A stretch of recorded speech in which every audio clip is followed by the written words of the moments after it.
Commander Vexlor stood before the Supreme Council of the Zarian Empire, trying not to roll all four of his eyes at once. The council chambers sparkled with their usual excessive display of advanced technology, hovering chairs that served no practical purpose, holographic displays that changed color based on the speaker's mood, and worst of all, those ridiculous self-adjusting gravity fields that made everyone's robes flutter dramatically. Sometimes he wondered if his civilization had progressed too far for its own good. Commander Supreme Counselor Arizona Rax's voice boomed through the chamber. "You have been chosen for a mission of utmost importance." He paused for dramatic effect, probably expecting Vexlor to gasp in awe. Vexlor simply stood there, maintaining his professional demeanor, while mentally calculating how many reports this new assignment would generate. "We have detected unusual activities from the primitive planet known as Earth." Arizona Rax pronounced the name as if it were a particularly distasteful type of space fungus. "These humans, despite their laughably basic technology, have somehow managed to repel 3 of our most sophisticated cyber infiltration attempts." Vexlor's antenna twitched with interest. 3 attempts, Supreme Counselor? That's unexpected from a species that still thinks wireless communication is impressive. "Precisely why we need our best operative," Arizona Rax continued, his skin shifting to a smug purple tone. "Your mission is to infiltrate their defensive systems and discover how these primitives who still burn fossilized organic matter for energy have managed to thwart us." The chamber's other council members nodded in synchronized agreement, a habit Vexlor always found creepy. Their species had evolved beyond the need for physical gestures centuries ago, but the council insisted on maintaining these archaic customs for traditional value. "And what about our previous intelligence on Earth?" Vexlor asked, pulling up his holographic data pad. "Surely we have some useful information from our centuries of observation." Arizona Rax's skin turned an embarrassed shade of blue. "Well, that's another matter of concern. Our last 3 observation pods mysteriously vanished. One moment they were monitoring human television broadcasts about something called reality shows, and the next poof, gone without a trace." "Poof," Vexlor repeated incredulously. "Supreme Counselor, are you suggesting that a species that still debates the existence of their own moon's dark side has somehow developed technology capable of detecting our stealth pods?" "That's exactly what you need to find out," Commander Arizona Rax declared, his skin now cycling through various shades of importance. "You will lead a covert operation to Earth.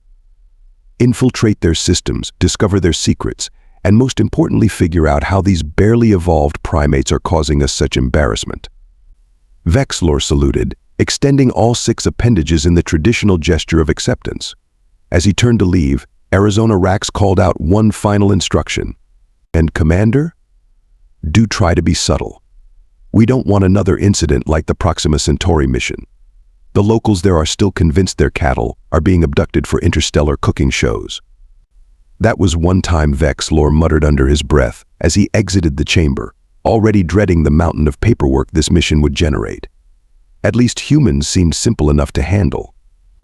After all, what could possibly go wrong with infiltrating a planet that still thought digital watches were a pretty neat idea?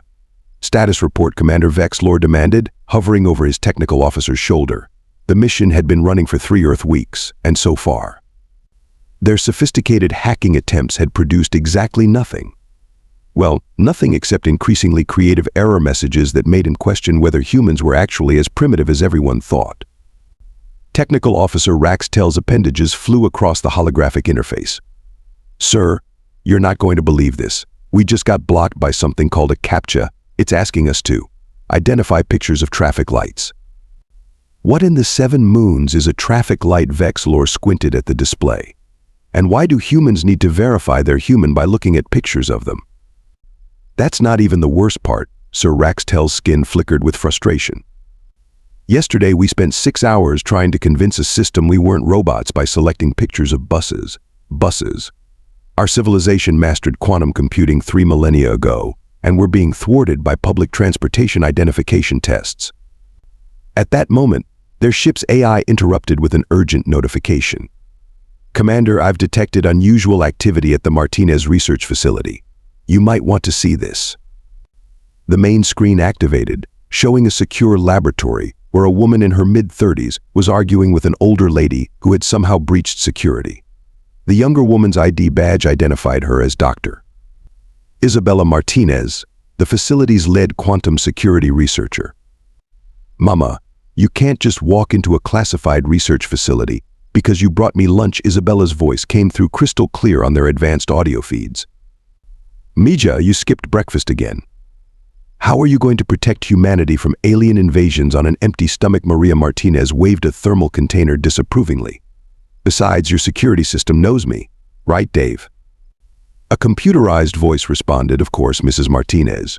Your tamales are, as always, welcome in any security clearance zone." Vexlor's jaw dropped. They've integrated their security AI with food delivery permissions? This makes no tactical sense. Sir Raxtel interjected, "You might want to see this.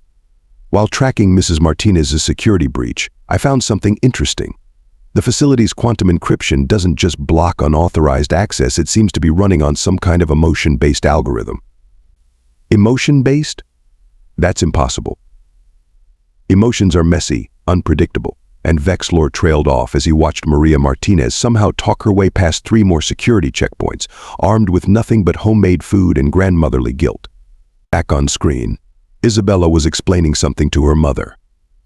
"Mama, these algorithms are designed to adapt based on human behavior patterns. We found that pure logic-based systems were too predictable, so we added a dash of human chaos." "Ah, like my recipe for picadillo," Maria nodded sagely. "Sometimes I add cinnamon, sometimes I don't. Keeps everyone guessing." Did she just compare their quantum security protocols to a food recipe? Vexlor's antenna twitched violently. "Sir, incoming transmission from High Command," another officer announced. "They want to know why our most advanced AI systems are currently stuck in an infinite loop, trying to determine whether Earth crosswalks count as traffic signals."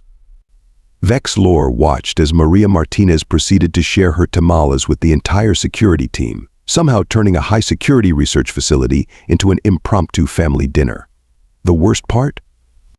Their most sophisticated scanning equipment couldn't detect a single security vulnerability during this apparent breach, only rising levels of serotonin and something humans called food coma. "Send High Command my report," Vexlor sighed. "Tell them we've encountered an entirely new form of security system, one that apparently operates on a combination of quantum mechanics, human unpredictability, and home-cooked meals." "Should I include the part about how their AI system, Dave, seems to have a favorite recipe for tamales?" Raxtel asked. "Leave that out," Vexlor muttered. "The Council's having enough trouble accepting that humans have effective cybersecurity. Let's not give them an existential crisis about AI food preferences too. After 3 failed cyber attacks, Commander Vexlor decided it was time for a more direct approach.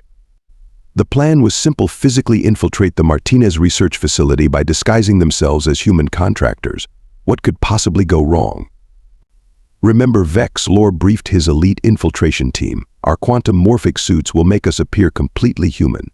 Just act natural." He adjusted his own disguise, which the ship's AI had assured him was based on extensive research of human appearance and behavior.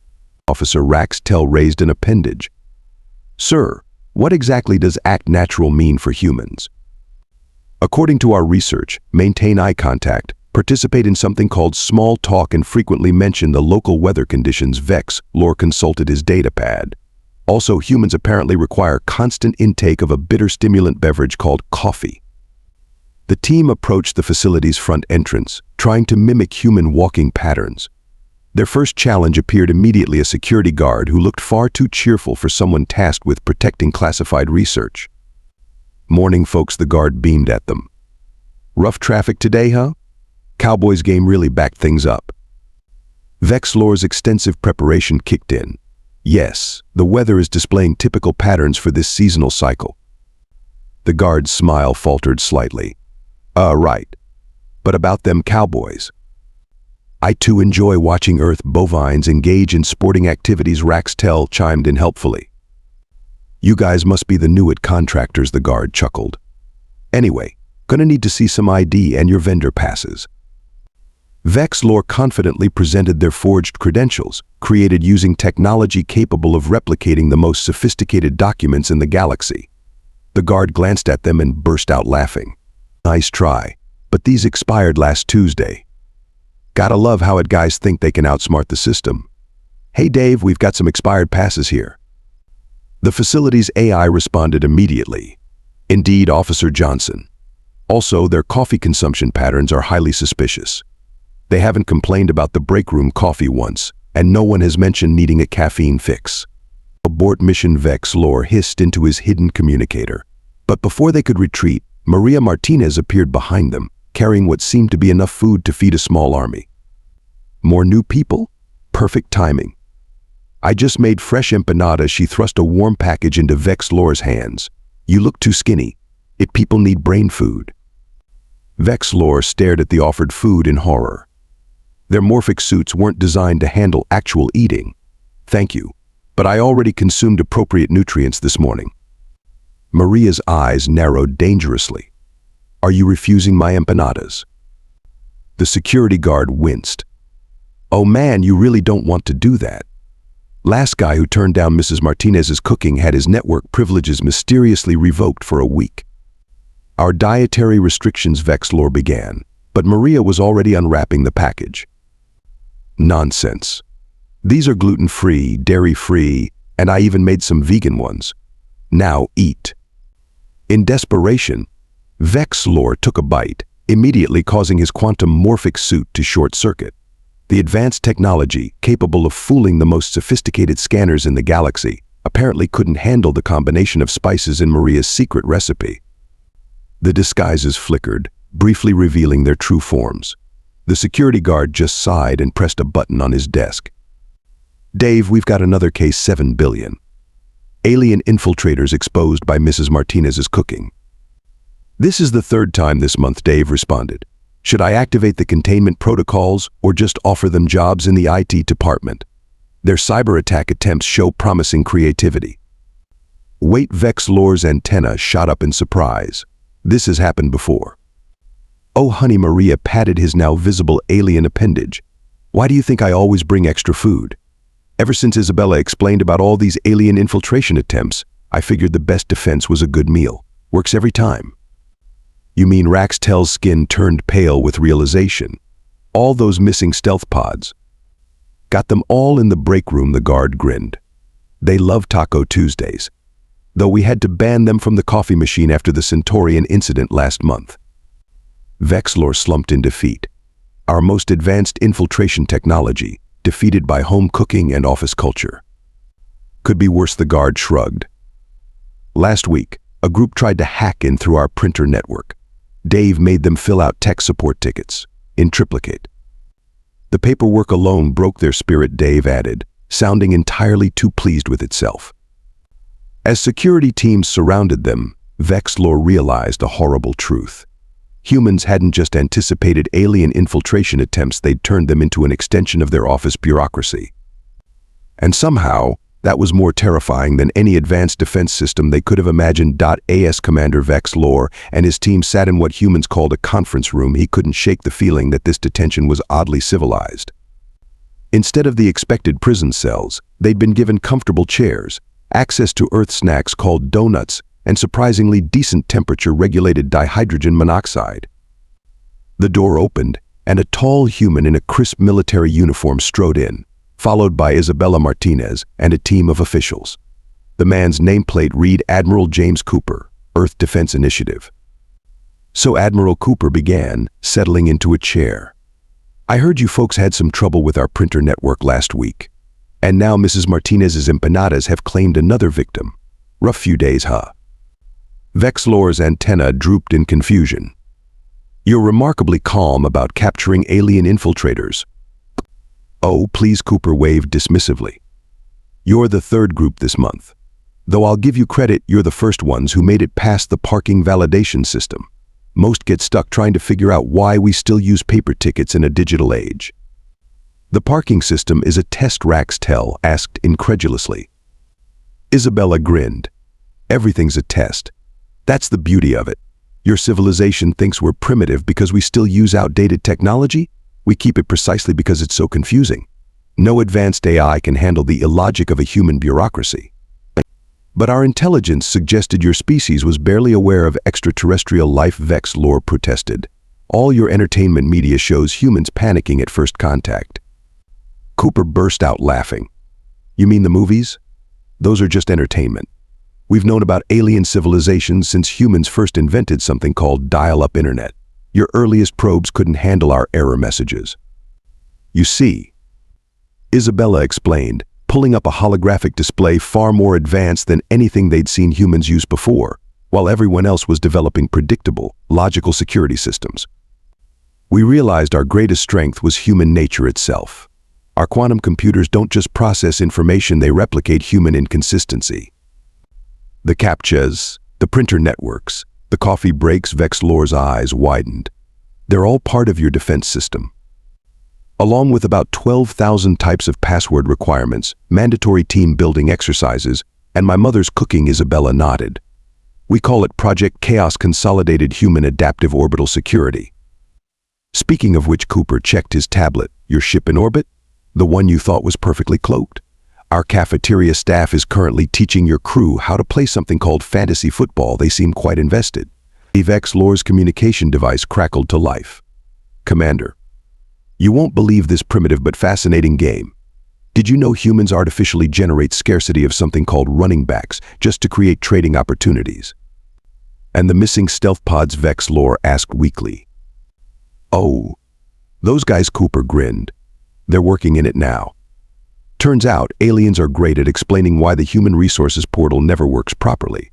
Something about their experience with incomprehensible systems. Let me get this straight, Vexlor said slowly. While we were busy developing advanced technology, you turned your actual primitive systems into the perfect defense mechanism. Exactly, Isabella beamed. The great filter isn't technological advancement, it's being able to navigate a DMV line or figure out why the office Wi-Fi only works if you stand next to the microwave at exactly 3:27 p.m. So what happens to us now? Raxtel asked nervously. Cooper and Isabella exchanged looks. Well, that depends. How do you feel about helping us upgrade our printer drivers? We've got a new system that requires users to fill out forms explaining why they don't need to fill out forms. Vexlor's antenna drooped in defeat. Somehow, this punishment seemed worse than any prison cell they could have imagined. Supreme Counselor Arizona Rax was having the worst day of his 300-year career.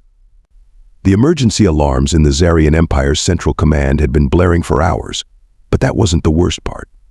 No, the worst part was the human music playing through every speaker in their supposedly unhackable network. What do you mean you can't turn off this? Rick Astley, Arizona Rax demanded, his skin cycling through various shades of panic. We're trying, Supreme Counselor, a technician responded desperately. But every time we think we've blocked it, it starts playing something called Never Gonna Give You Up Again. The massive display screen in the council chamber suddenly flickered to life, showing Admiral Cooper's smiling face. Having trouble with your audio systems? Don't worry, we've got about 50 years worth of Earth memes lined up for your entertainment. How? How did you penetrate our defenses? Arizona Rax sputtered. Oh, that was easy. Isabella Martinez stepped into view.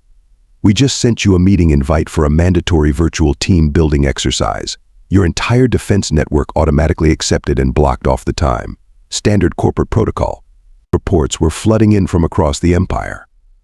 The humans hadn't just counterattacked, they'd weaponized their most infuriating cultural practices. The Zarian Empire's most sophisticated AI systems were now stuck in an endless loop trying to schedule a meeting where everyone was actually available. A panicked officer burst into the chamber. The humans have infected our communication networks with something they call spam. Our filters are being overwhelmed by messages about extended warranties for our warships. Arizona Rax watched in horror as Earth's true offensive capabilities unfolded. Their military vessels were being forced to sit through unskippable training videos about workplace sensitivity. Their quantum computers were crashing while trying to calculate optimal routes through human traffic systems. And worst of all, every printer in the Empire had simultaneously run out of cyan ink. This is impossible, Arizona Rax whispered. They were supposed to be primitive. About that, Cooper's grin widened. Thanks to Commander Vexlor's detailed reports about your security systems, we found they're actually quite similar to our old Windows Vista, made infiltration a breeze. You wouldn't, Arizona Rax gasped. You couldn't. Oh yes, Isabella nodded cheerfully. We're preparing to upload Earth's entire collection of cat videos to your central database. Your AI systems will spend the next century trying to understand why humans find them so fascinating. The council chamber erupted into chaos. Some members were already drafting surrender documents, while others were stuck in an infinite phone tree trying to reach Earth's customer service department. And just think, Cooper added, this is only what we can do with our outdated systems. Want to see what happens when we actually try? Arizona Rax's skin turned a previously undiscovered shade of terror. What are your demands? Simple. First, you're going to attend a series of mandatory HR seminars about respecting primitive civilizations. There will be group activities. No, please. Anything but that. Second, Isabella continued, you're going to upgrade your entire network to be compatible with Internet Explorer, the really old version. The council members collectively gasped in horror. And finally, Cooper's smile turned positively evil. You're going to implement our new intergalactic standardized documentation system. We call it bureaucracy. As the Zarian Empire's mighty civilization crumbled under the weight of human administrative procedures, Arizona Rax couldn't help but wonder if they should have just left Earth alone.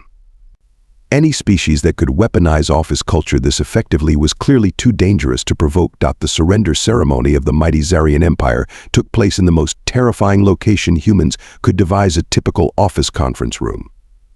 Supreme Counselor Arizona Rax sat uncomfortably in an ergonomic chair that somehow managed to be both too high and too low simultaneously, a feat of human engineering that boggled his mind. Now then, Admiral Cooper said cheerfully, distributing thick packets of paper, if you'll just sign these forms. In triplicate, of course. But these documents are printed on actual processed tree pulp. Arizona Rax protested, his skin turning a nauseated green. How do you even maintain version control? Isabella Martinez smiled sweetly. That's the neat part. You don't. And remember, signatures must be in blue ink only. Black ink submissions will require a separate form explaining why you didn't use blue ink.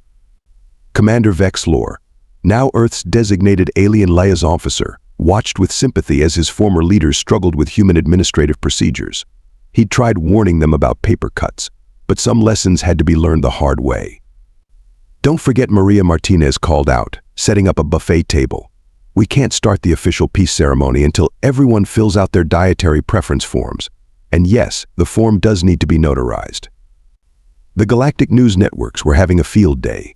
Headlines flashed across the galaxy: Earth conquers Zarian Empire with one weird trick paperwork, and top 10 human office customs that terrify alien civilizations. Number 4 will shock you. As part of the peace agreement, Cooper continued, Earth will be sharing some of our technology with the galactic community. We're starting with our most powerful innovation, the passive-aggressive email thread. Several alien diplomats fainted at the announcement. Those still conscious began furiously taking notes as Cooper explained the subtle art of reply all and the devastating power of phrases like "per my last email." Furthermore, Isabella added, we're establishing an intergalactic help desk. All technical support requests must be submitted through our new ticketing system, which we've modeled after the most efficient Earth bureaucracies. You mean the most inefficient? Surely Arizona Rax interrupted. Oh no, Cooper grinned. We mean efficient. There's nothing more effective at preventing unauthorized access than a properly Byzantine help desk system. The final peace treaty included several unprecedented clauses. Earth would protect the galaxy's digital infrastructure by introducing mandatory caption verification systems featuring Earth birds, traffic lights, and crosswalks. All intergalactic meetings would now run on Earth Standard Time, meaning they would always start late and end even later. Most controversially, Maria Martinez was appointed as the head of the new Galactic Cultural Exchange Program, with her first initiative being mandatory potluck participation for all spacefaring civilizations. Just think, Vexlor mused to Rax Tell as they watched the proceedings. If we'd just asked nicely instead of trying to hack their systems, they might have shared their technology willingly. Would we have believed them? Rax Tell asked, now sporting an Earth souvenir coffee mug that read, "But first, coffee." Fair point. Though I still can't believe they weaponized reply all email chains. That's just inhumane. As the ceremony concluded, Earth officially took its place among the galaxy's major powers. Their first act, implementing a standardized galactic calendar system that somehow incorporated Earth's daylight savings time, just to keep everyone on their toes. Remember, Cooper addressed the assembled alien diplomats. Earth's help desk is always here to assist you. Our current wait time is approximately 3 to 5 business days, Earth time. Please have your 27-digit ticket number ready. Arizona Rax leaned over to Vex Lore and whispered, "We're never going to understand them, are we?" "That's their greatest defense," Vex Lore replied sagely. "Even they don't understand their own systems. And somehow, that makes them unbeatable." And so, Earth's influence spread across the galaxy, one unnecessarily complicated form at a time. Some say that to this day, the first alien infiltration team is still trying to figure out why humans need 3 different forms of identification to access their own email.